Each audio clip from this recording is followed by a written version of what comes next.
Red Bull have decided to go with Ford as their partner in 2026. But of course, Porsche seemed to be the team, the front-running team for Red Bull, and even a bit of Honda, if I'm honest, in 2026. Why then did Red Bull choose Ford over Porsche or Porsche? I don't know how you don't want to pronounce it. Let's get into this video right now, and here are the top 3 reasons why Red Bull went for the American manufacturer. Number 1, previous connection. Remember, people, Sauber back in 1995, we had Red Bull, we had Ford, we had Sauber. There was a match made in heaven. It was good times. They had a good partnership back then. Sauber at the time was majority shared, owned by Red Bull, and it had a Ford engine. So basically, we've been here before, but Ford are not the engine manufacturer this time round. They are just a sponsor. They're investing, and basically their sticker will be all over the Red Bull. Number 2, American connection, people. Can you not see where we're going in Formula 1? Can you not see, since Liberty Media have been involved in Formula 1, the roads are leading to the US. The roads are leading across the pond for all my UK people right here. Red Bull, in their infinite wisdom, remember, in their RB19 launch, I mean RB18, right? Am I right? They, of course, did it in New York City, where they did announce the partnership with Ford to be happening in 2026. Let's be real, the German connection in Formula 1 is dying by the year. Check the card on my rant about Germany not having a Grand Prix in Formula 1. It's an absolute disgrace. Think about the racetracks, right? More and more US Grand Prix, okay? Netflix Drive to Survive.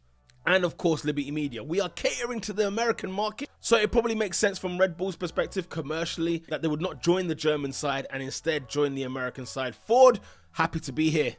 And Ford holds some pedigree in Formula 1, ladies and gentlemen. Let's not forget.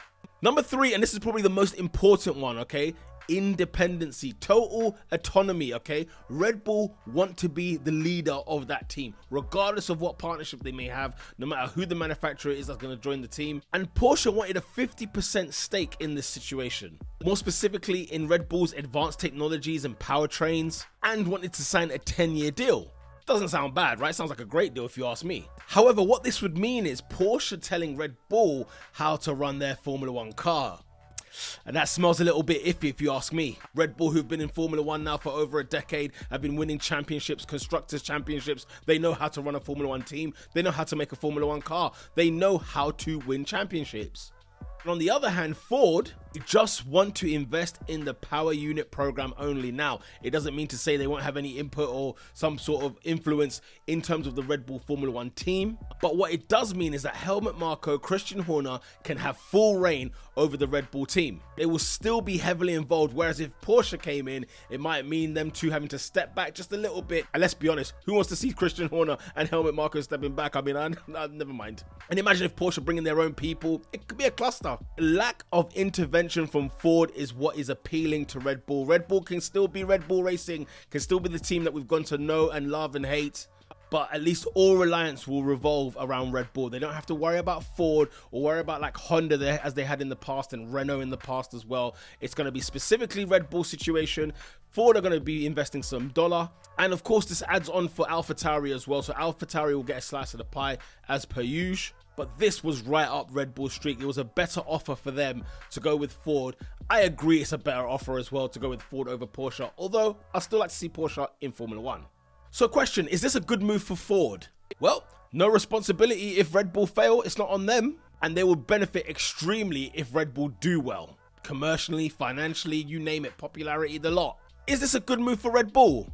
Well, Ford are paying Red Bull £30 million a year to be in partnership to invest into Red Bull. And look, it's just the sticker on there, a bit of investment money, and that's primarily it. No influence from Ford whatsoever, so happy days for Red Bull. Is this good for F1? Yes, because it shows there's more than one way to get into Formula 1. There's more than one way for manufacturers to get involved in Formula 1. So Porsche, take note. Andretti, Honda, you know what I'm saying? It's not all is lost. Volkswagen to McLaren, thank you very much. But yes, I think it's all smiles all around, except if you're a Porsche person.